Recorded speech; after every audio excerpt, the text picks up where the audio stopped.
जय भीम नमो बुद्धाय दोस्तों, मैं पुनीत गौतम और देखना शुरू कर चुके हो समीक्षा संवाद टीवी। इस वक्त उत्तर पूर्वी दिल्ली में स्वामी दयानंद हॉस्पिटल है और स्वामी दयानंद हॉस्पिटल में बाबा साहेब की 135वीं जयंती का आयोजन किया गया है। मेरे साथ इस अस्पताल के कर्मी यहाँ पर मेरे साथ में है, कर्मचारी कहूँ तो। सर, किस तरह का संदेश देने में आज सफल हो? मैं Surajpal, chief pharmacist, Swami Dayanand hospital, और मेरे साथ ही खड़े हैं मांगेराम जी, लैब टेक्नीशियन, साथ ही हैं कालचरण जी जो हमारे ओटी सीनियर टेक्नीशियन हैं, और साथ ही हैं विनोद जी फार्मासिस्ट हैं, और हमारे एक साथी जो बाबा साहब के अनुयायी हैं और हमारे मित्र हैं संजय जी।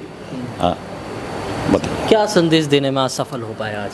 देखिए, संदेश बिल्कुल हमारा स्पष्ट है जी कि इस भारत के अंदर जी कुछ लोग इस तरह के लगे हुए हैं कि गलत इन्फॉर्मेशन ले जाके, चाहे वो व्हाट्सएप के जरिए हो, चाहे वो समाज के जरिए हो, दुनिया भर की गलत इन्फॉर्मेशन इकट्ठी करते हैं और बाबा साहब के खिलाफ भड़काते हैं। उनको ऐसा लगता है, उनके पास ये संदेश होता है कि बाबा साहब तो अछूतों के नेता थे। हमारा इस कार्यक्रम को करने का यही उद्देश्य है कि हम जो धारणा गलत समाज में बनी हुई है उसको सटीक कर सकें। और हमारे वक्ताओं ने यहाँ जो बताया, बहुत सारी चीज़ें ऐसी बताई कि जो आम पब्लिक को या पता नहीं होती, और वो ज़बरदस्ती मतलब बेमतलब की गुस्सा करके बाबा साहब के स्टैचू तोड़ देते हैं। मैं एक 2-3 घटनाओं को जिक्र करना चाहूँगा। एक तो जब गोलमेज सम्मेलन 1930 और 31 में चल रहा था, तो उसमें एक रिपोर्ट आई थी, सर्विस कमेटी की रिपोर्ट, मतलब भारतीय सेना में भर्ती के विषय में। तो उसमें कुछ इस तरह का था कि कुछ अगड़े ही उस समय थे, कुछ राजाओं से, फौज में जो होते थे, बड़े बड़े लोग होते थे। लेकिन उस समय बाबा साहब जब गोलमेज सम्मेलन में पहुँचते हैं तो वो उसको काउंटर करते हैं, और वो ये कहते हैं, जो सामने बैठे हुए थे रैमसे रोनाल्ड जी, जो वहाँ अध्यक्षता कर रहे थे उस समय के, कि महोदय आपने जो समिति पेश की है इसमें मैं कुछ संशोधन करना चाहूँगा। उन्हें धारा भी कोट किया, धारा 2 अनुच्छेद 14 में मैं थोड़ा संशोधन करना चाहूँगा। उन्होंने ये रखा कि इसमें अगड़े की बजाय दलित भी होने चाहिए। वो बात मान ली गई, लेकिन उसके अगले ही बाबा साहब फिर क्या कहते हैं कि इसमें सबकी में जितनी भी महामहिम की यहाँ प्रजा है, सबका हिस्सेदारी उनके योग्यता और दक्षता के अनुसार होनी चाहिए। यानी कि एक तरफ उन्होंने दौलत की बात की, लेकिन इस तरफ वो विषय, हाँ, वो फिर सबकी बात कर रहे हैं, वो सबकी बात कर रहे हैं। उनका स्पष्ट कहना था कि अगर इसमें किसी भी सर्विस में एक ही जाति या धर्म के लोग इकट्ठे हो गए तो उनमें अहंकार आ जाएगा उस समाज में, और ये देश के लिए एक तरह से खतरे की घंटी होगी।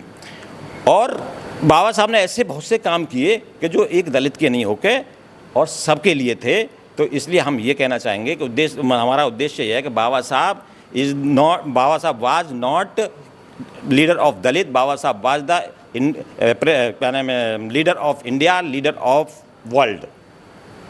जी, एक बार रिपीट करेंगे क्या वो उन्होंने काम जो समानता में रह करके किए, जैसे कि महिलाओं के हितों के लिए? जी, वो रिपीट करें। देखो, बहुत अच्छी तरह से हमारे वक्ता बता सकते हैं कि हिंदू कोड बिल के जरिए, अब हम बात करें तो रिजर्व बैंक की, तो रिजर्व बैंक हमने यहाँ बहुत बड़ा पोस्टर भी लगाया हुआ है। तो रिजर्व बैंक की स्थापना जो की वो किसके लिए की? उसमें दलित का तो कुछ रोल नहीं है, वो तो सबके लिए हुआ। एक उसमें जब बाबा साहब क्या नाम है, अपना संविधान जब पारित हो गया और बाहर से निकलते, तो उस समय के तत्कालीन एक मेंबर ऑफ पार्लियामेंट थे, उन्होंने थोड़ा मजाक में उनसे पूछा, बाबा अम्बेडकर जी आज बहुत खुश लग रहे हो। बाबा साहब ने कहा, हाँ वाकई में बहुत खुश हूँ कि मैंने आज ऐसी व्यवस्था कर दी है कि अब जो राजा जो होगा वो नारी के पेट से ना होकर, रानी के पेट से ना होकर, मत पेटी से पैदा होगा। अब आप इसी चीज़ को लगा लीजिए कि इस बात को हमारे प्रधानमंत्री जी भी कह चुके हैं कि बाबा साहब ना होते तो मैं ना होता। बिल्कुल सच है, अगर बाबा साहब ना होते तो लोकतंत्र नहीं होता, और नहीं होता तो एक चाय वाले जो अपने आप को खुद कहते हैं भारत के प्रधानमंत्री ना होते। ये प्रधानमंत्री ने खुद स्वीकार किया है। तो अभी तक दलित का तो कोई जो प्रधानमंत्री बना नहीं, तो फिर वो किसके लिए किया? सबके लिए। तो इससे यही सिद्ध हो जाता है कि केवल दलित के नेता नहीं थे, बाबा साहब पूरे देश के नेता थे, हर समाज के नेता थे, और पूरे वर्ल्ड के नेता थे। चलिए, तो और भी कर्मचारी इस हॉस्पिटल के मेरे साथ में है। मांगेराम जी, क्या संदेश देंगे आज के प्रोग्राम का जो संदेश है, ये हम प्रोग्राम 2016 से कंटिन्यू मना रहे हैं स्वामी दयानंद अस्पताल में। और इस प्रोग्राम का मुख्य संदेश जो है 2016 के कंपैरेटिव देखने में ये बहुत ही सजग और जागृति का प्रतीक बना। और वो कैसे बना कि आज हम जो अपना ये लाइब्रेरी हॉल, अस्पताल का जो लाइब्रेरी हॉल है, जो उसको हम सजा धजा देख रहे हैं, तो उसे देखने से ये हमें प्रतीत हो रहा है कि भाई अस्पताल में जो है हमारे कुछ पिलर और कार्यकर्ता तैयार हो चुके हैं जो बाबा साहेब के प्रति जागृत हैं, बाबा साहेब के कारवां को आगे बढ़ाने में तत्पर लगे हैं और अपनी मेहनत और प्रयास के साथ उन्होंने इस पूरे लाइब्रेरी हॉल को सजा धजा कर और बाबा साहेब के पोस्टर, बाबा साहेब की प्रतिमा लगाकर इसको एक नया प्रारूप दिया है। तो इससे यह प्रतीत हो रहा है कि भाई हम बाबा साहेब के लिए कितने आगे निकल चुके हैं और कारवां को कितना आगे बढ़ा चुके हैं, इससे ये स्पष्ट हो रहा है। मतलब ये लाइब्रेरी का जो निर्माण है ये इस बात का संकेत दे रहा है कि बाबा साहब ने जो कल्पना की थी तंबू का बम्बू बनाने के लिए, वो तंबू का बम्बू इस समय तैयार हो गया है। और केवल लाइब्रेरी ही नहीं, जो हमारे अस्पताल के जो मेन गेट हैं उनको भी बहुत अच्छे से इन्होंने सुशोभित किया है और पूरे अस्पताल में एक धूमधाम से जो है इसको तैयार करके किया गया है। तो ये एक नई पहल जो है इस बार हुई है और इससे हमें जो है बहुत बड़ी प्रेरणा मिली है। हमारे जो कर्मचारीगण हैं, हमारे जो अस्पताल के अधिकारीगण हैं, उन सबको भी एक नई प्रेरणा की शुरुआत हुई है। तो 2016 से और अब तक जो कंटिन्यू हम मना रहे हैं वो हर वर्ष कुछ ना कुछ नया प्रारूप देते हैं हम, और नए प्रारूप में इस बार जो है कुछ ज़्यादा सफलता रही।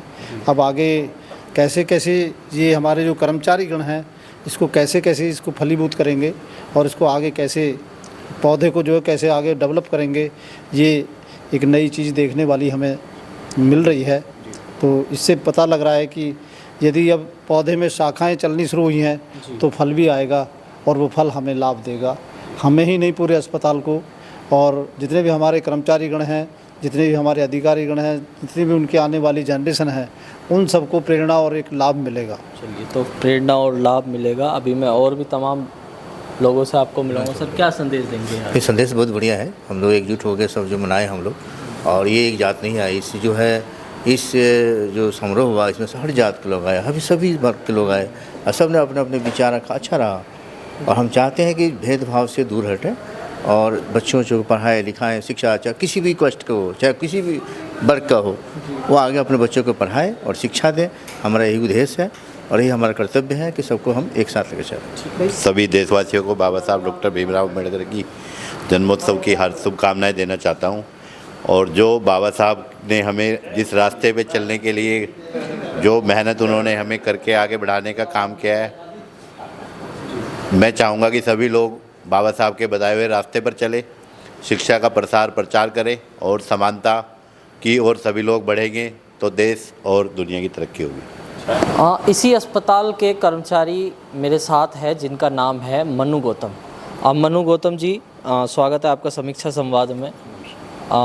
क्या कुछ कहेंगे कि आज बाबा साहेब की जयंती मना रहे हैं आप अस्पताल में, संदेश क्या देंगे आज? बाबा साहब की जयंती हर वर्ष 14 अप्रैल को मनाई जाती है जी। ये हमारे लिए बहुत सौभाग्य का दिन होता है कि हमें ये अवसर प्रदान होता है। बाबा साहब ने न केवल दलितों के लिए, उन्होंने हर एक समाज के लिए बहुत अच्छा काम किया और ऐसा अच्छा काम कोई भी अभी तक ना तो कोई कर पाया है ना ही कोई कर पाएगा। बाबा साहब हमेशा समानता पर ध्यान देते थे, उन्हें हमेशा समानता चाहिए थी, समानता को लेके वो हमेशा अग्रसर रहते थे। और लोगों के साथ जैसे पहले भेदभाव होता था, एक अनटचेबिलिटी थी, तो उसको उन्होंने ख़त्म करने का काम किया बाबा साहब ने। तो क्या कुछ लगता है कि बाबा साहब ने जो कार्य किया अपने समय पर कि भाई असमानता को ख़त्म करके समानता को स्थापित करने का, आज वर्तमान में कैसे देखते हैं? बाबा साहब ने हमेशा से जब भी उनको कहीं असमानता दिखाई देती थी तो हमेशा से उन्होंने एक ही बात पे जोर दिया, शिक्षा पर। अगर इंसान शिक्षित हो जाएगा, वैसे तो बाबा साहब का नारा था शिक्षित रहो, संगठित रहो, संघर्ष करो, तो बाबा साहब ने हमेशा शिक्षा पर ध्यान दिया। बाबा साहब सिर्फ ये कहते थे कि आप पढ़िए, तर्क कीजिए, तो तर्कशील इंसान को ज़रूर होना चाहिए। युवाओं को क्या संदेश देंगे कि भाई शिक्षित बने पहले? बिल्कुल, युवाओं के लिए साफ संदेश यही है कि ये शिक्षा पर जितना ज़्यादा ध्यान दे सकते हैं, या अपने आसपास ही ने कोई भी ऐसा बच्चा नज़र आता है कि हाँ भाई उसको शिक्षा की ज़रूरत है, तो उसकी ज़रूर मदद करें, और मदद करने के साथ साथ उसको आगे बढ़ने में हेल्प करें, ताकि बाबा साहब ने जो कोशिश सालों पहले की थी वो अभी कामयाब होती हमें दिख जाए। आप पूरे देश में बाबा साहेब की जयंती मनाई जाती है ना, तो सबसे ज़्यादा बताया जाता है कि एक ही समुदाय बाबा साहेब की जयंती मनाता है, कोई और समुदाय नहीं मनाता है। ऐसा इसलिए है कि समाज ने बाबा साहब को केवल दलितों का मसीहा समझ के छोड़ दिया है। बाबा साहब ने न केवल दलितों के लिए काम किया, अपितु सभी समाज के लिए काम किया, चाहे वो मजदूर वर्ग हो, महिला हो, या कोई सा भी वर्ग हो। वो सभी वर्ग को साथ लेकर चलना चाहते थे ताकि समानता का भाव सभी में रहे। तो समानता के लिए तो उन्होंने काफ़ी सारे कदम उठाए, क्योंकि बाबा साहब तो अपने आप में इतना बड़ा एक महासागर है कि उसके लिए तो समय हमारे पास शायद कम पड़ जाएगा अगर हम उस मुद्दे पे आते हैं तो। जी।